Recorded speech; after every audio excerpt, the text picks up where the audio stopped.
Yo, what is up guys? So we're here to showcase off the new Red Eyes Zombie Necro Dragon. It's more so the new zombie structure deck, but now that we have some extra support cards for the zombies, let's go ahead and check them out. But anyways, this is Red Eyes Zombie Necro Dragon. It's the main focus of this video, as well as the other boss monster, which is the other zombie card that I'll get into in a second. But I just want to briefly go over its little effect over here, showcasing it off against some Sky Strikers. But anyways, to really sum up his effect, he's pretty easy to summon, but the main effect that we're actually looking forward to is the boost. So it gains a boost of 100 attack and defense for each zombie monster on the field and in the graveyard. So that will count your opponents because this deck heavily revolves around Zombie World, especially for the new boss monster. Not this guy, but there's another boss monster. But anyways, whenever a zombie monster is destroyed by battle, you can just summon any zombie monster from either player's graveyard. Pretty good effect. However, you can only use the effect of it once per turn, otherwise you'd be able to do really easy OTKs with, of course, Armory Arm. Now, there is another boss monster, which is, I'm just going to call him the Spirit King for short, because his name is Yugioh, Yugioh the Spirit King. Anyways, whenever a zombie's monster's effect is activated, and again, because the deck is all about Zombie World, and I'll get into that in a second, but basically you can actually banish a monster from the field or graveyard, or you can actually negate that effect. So basically, once per turn you get to negate an effect or banish one monster from the field or the graveyard. So here it is, guys. This is the new Red Eyes Zombie Necro Dragon. He's going to be bringing out another card. Now, even though that effect is only once per turn, if he's pretty beefed up and there's a bunch of monsters in, both players' graveyard, because again, the deck heavily revolves around Zombie World, because the other card, it comes back like every single turn. Anyways, as long as you got, like, I believe a field spell. I'll get into that in a second. But, I mean, a 3600 attacker that's going to bring you back another monster. Any monster from the grave. That's pretty cool, especially since you can bring back some of the stepping stones, and obviously Vampire Sucker can be used in a zombie deck because it's kind of like the zombie link monster. But I've got a few different duels, so I'm going to go ahead and showcase them off over here. I'll kind of briefly talk a little bit about the deck. I didn't really get to go into the Spirit King. So I went over his effect, which was that whenever, basically, as long as you have Zombie World, when your opponent's activating an effect, you can negate that effect. Or you can banish one monster from the field or graveyard. So basically you get to negate or just banish the card completely, which is obviously a really good effect already. But the reason why he's actually viable, because he is a level 8 monster. It's during the standby phase. If a face-up card is in a field zone, you can just special summon this card. Doesn't have to, it just says a face-up card is in a field zone. So that could be your opponent's too. You can just bring this card back for free, which really makes it great for that. However, this card, it's got an okay amount of stats. I wish it was just 3,000. They specifically made it 28, so it wasn't too strong. But still not bad at the end of the day, just having a free extra card come back every single turn. And it is also technically dark, so you can run a lot of darkness in this deck if you just happen to have too many.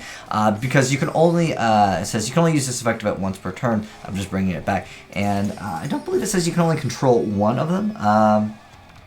It just says, yeah, you can only use this effect. I'm pretty sure you can't get out multiples of them. But nonetheless, it's still a pretty cool card. And then we also have the Avendred Savior. Going to be using that card basically as a stepping stone to, of course, go for the Vampire Sucker. But Savior is not too bad. It just has the effect where, well, it has a Avendred effect. But the other effect that we're really looking forward to with the Savior is whenever this card battles an opponent's monster doing damage calc, you get to just send one zombie monster from your deck to the graveyard. And your opponent loses attack equal to that monster's attack times its level times 200, which is going to be 1600 because that monster is level 8, and it just sets you up to have a card in the graveyard, if you guys get what I'm saying.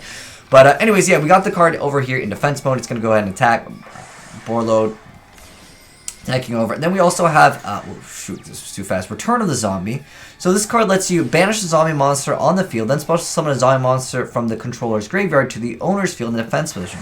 This card is in your graveyard. You can shuffle one of your banished zombie monsters into the deck, and if you do, you get to set the card but banish it when it leaves the field. So basically, you get to use this effect twice, which is actually kind of nice, and also it lets you reset one of your banished cards. So that's definitely good. With the cards like Mizuki and stuff, it's great. But we have a 4,200 Red Eyes Zombie Necro Dragon on the board. He's going to go ahead and activate his effects, but that's going to get negated. But Orphan attack is going to be activated as well. Whenever a monster declares attack, you trigger an Orphan, target one monster opponent controls and banish it. So rip the big boy over here. He was going to get out another monster on top of that, so that would have been pretty dirty. But at the end of the day, like, the boost up of attack could definitely get over 4,000, especially if you're playing against a deck that's going to go through, like, a lot of cards really fast. I know, for example, Burning Abyss sometimes can get a lot of cards in the graveyard relatively quick. Light Sworn, there's just different decks can get, like, you know, 10 plus monsters. And at that point, you can easily get this card up to 4,000 plus attack. Then you get another monster, maybe with, like, you know, about 3k-ish attack, and deal a decent amount of damage for this deck. But anyways, we got the Apprentice Witchling. Might not have been the best idea because all of the dark cards are going to get boosted up, including itself. But a 5,200 monster going to be attacking into the Witchling.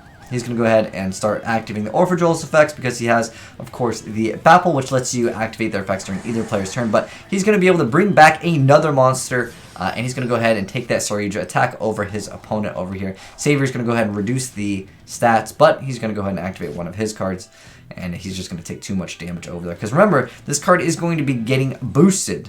So that was kind of cool as well. This one's up against Gradles. Gradles is not a deck that I have seen in a long time. But it is a deck that kind of relies off of your opponent actually having good monsters. So I wanted to actually see this matchup. I didn't actually see this one. But yo, shout outs to my boy Magus for sending me all these gameplays and kind of showing how you can kind of incorporate some of the newer cards together. Because I think the Vendread is an excellent card. Because not only do you get to throw this card into the graveyard, but in addition to that, you're getting, you know, obviously that free, like, stat boost or reducing your opponent's monster. So we're seeing the Greedle Slime. He's going to go ahead and just banish that target. So Slime is just going to go ahead and take that damage to the face. But he's going to summon an Eagle. Eagle going to crash into the Witchling. And he's going to go ahead and snatch steal his monster. But at the end of the day, it's still a zombie. And he just needs to get this card back. So he's going to just go ahead and summon the Tatsu Necro, which is going to give him access to Red Eye's Zombie Necro Dragon. He's stealing his own boy back, and he's going to go ahead and attack his opponent for game. So the deck can be kind of aggressive, but as far as, like, stuns, I mean, it has, like, a once per turn kind of, like, I'm going to get rid of one monster that you have. It's still a decent little play, and it is, I would say, pretty consistent just to have this card out. And then the Red Eyes is just like an additional card. It makes you kind of go minus, so you got to use a few cards, and at the end of the day, all you're really getting is just a big beater, which it does bring back another monster, but it doesn't stun your opponent. If that Red Eyes card had any form of slight protection, because I guess the idea is that your opponent somehow, you know, attacks over this, because more likely you're to special summon in defense mode anyways. So you special summon the Spirit King in defense mode, and maybe you pass on your Red Eyes, and then you have this card. And then your Red Eyes will get boosted up because your opponent is making some plays, they're making some Link monsters, whatever the case may be. They send the cards. I wish this card specifically stated if there was another zombie monster on the field, they could not select this as an attack target. Because that would force them to select the other card, which is what you'd want, and then you just special summon another monster anyways. But nonetheless, Blackwing's kind of outdated deck. Let's go ahead and check out a mirror match. But shout out to my boy Magus for sending in these plays. Like I said, once again, good little variety here. And I'll also give you guys the deck profile in case any of you guys want to make a deck. Let's go ahead and swap it over to the other POV of the guy going off over here. So he's going to go ahead and go for a Vampire Stalker. Go ahead and summon the Zombie Master courtesy of Mizuki. Summon the Unizombie. Going to go into the Dawn Dragster over here and the Spirit King. So let's bring each time. Oh, it's each time an FA spell track card. We're not going to have that effect. But once per when your opponent activates a spell or spell trap or effect, as a quick effect, you can reduce this card's level by 2 if you do negate that effect and destroy that card. So that technically gives you some access to extra negations that this card technically already offers. And I think that that's one thing I wanted to mention. This is a really good play here. I think there are better options than going for the Necro Dragon. Yeah, it's cool. It definitely has its options to go for those big pushes, right? But Zombies already had really easy access to big pushes with cards like Book of Life, Mizuki, and going for other plays. Obviously, the guys just had to GG right here, dude. This card can be quite annoying to deal with. But if you guys want the deck profile, let me go ahead and give it to you guys real quick. Let me know, guys, what you thought of it now that you guys have seen it in action. Definitely has OTK potential, but again, what's the point of making it first turn? They really just kind of emphasized it with the Tatsu Necro, which is one of the newer cards over here. So if this card is normal summer set and will be used as Synchro material, you can use another material in your hand. But you can't special summon monsters except for zombie-type monsters.